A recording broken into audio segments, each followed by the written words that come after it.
इस वीडियो में हम जानेंगे भारतीय रेल में फ्लैट वैगन के बारे में। इससे पिछले वीडियो में हमने बात की थी ओपन वैगन और कवर्ड वैगन के बारे में। इस वीडियो में हम जानेंगे फ्लैट वैगन के बारे में कि फ्लैट वैगन क्या है, उसका उपयोग क्या है, उसमें कौन सी बोगी उपयोग की जाती है, कौन कौन से प्रोडक्ट उसमें ले जाए जाते हैं, उसका जो स्प्रिंग अरेंजमेंट है वह कितना होता है, उसके कितने प्रकार होते हैं। कहने का मतलब यह है कि फ्लैट वैगन में कौन कौन से वैगन आते हैं, इन सभी चीज़ के बारे में। तो चलिए शुरू करते हैं। मैं हूँ हरीश और आप देख रहे हैं रेलवे नॉलेज।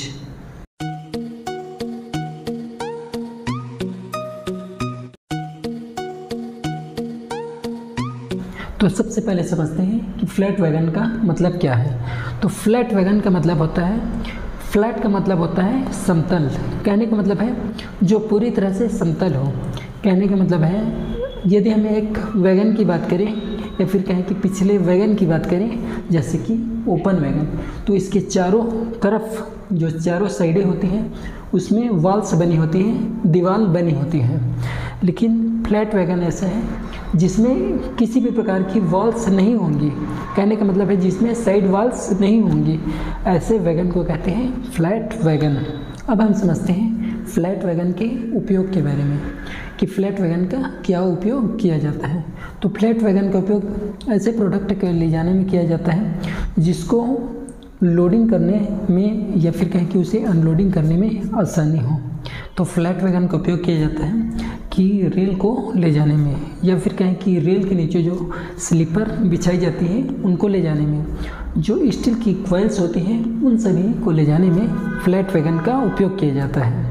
अब हम समझते हैं कि फ्लैट वैगन के कितने प्रकार होते हैं। तो फ्लैट वैगन के जो प्रकार होते हैं उसमें पहला है BRN वैगन, दूसरा है BRNA वैगन, तीसरा है BRNA-HS वैगन, चौथा है BFNS वैगन, BFNS-HS वैगन। ये सभी फ्लैट वैगन के प्रकार हैं। ये सब तो हो गई फ्लैट वैगन के बारे में।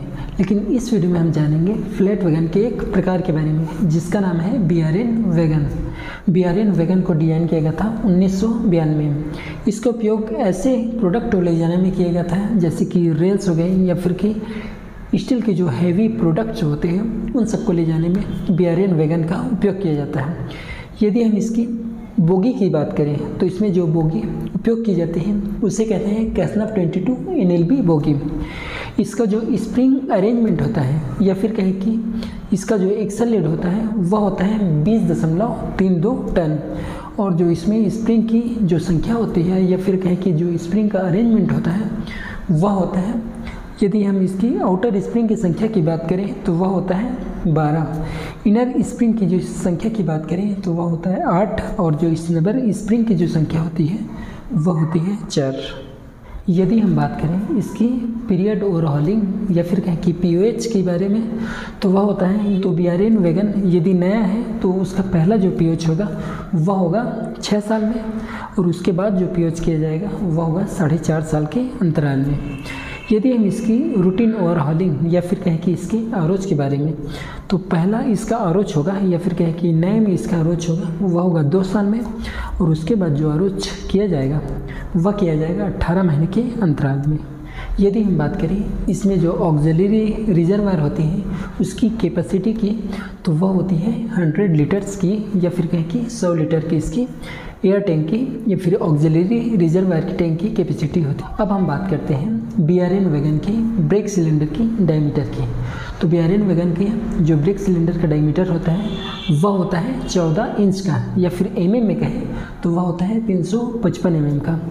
यदि हम इसकी पिस्टन स्ट्रोक की बात करें तो यह होता है, यदि वैगन एम्प्टी कंडीशन में हो या फिर कहें कि वैगन खाली कंडीशन में हो उस समय इसका पिस्टन स्ट्रोक होगा वह होगा 85 ± 10 mm। यदि वैगन भरी हुई कंडीशन में हो या फिर कहें कि लोडेड कंडीशन में हो उस समय जो वैगन का जो पिस्टन स्ट्रोक होगा वह होगा 130 ± 10 mm। यदि हम बात करें कि एक रेक में जो BRN वैगन की जो संख्या होती है वह कितनी होती है, तो वह संख्या होती है वह होती है 42। वैगन में जो ब्रेक सिस्टम उपयोग की जाती है वह होती है एयर ब्रेक सिस्टम। और इसमें जो बेयरिंग उपयोग की जाती है वह होती है कार्ट्रिज टेपर रोलर बेयरिंग। कहने का मतलब है CTRB टाइप की इसमें बेयरिंग उपयोग की जाती है। इसका जो कपलर होता है वह होता है सेंटर बफर कपलर, या फिर कहें कि CBC इसमें उपयोग की जाती है।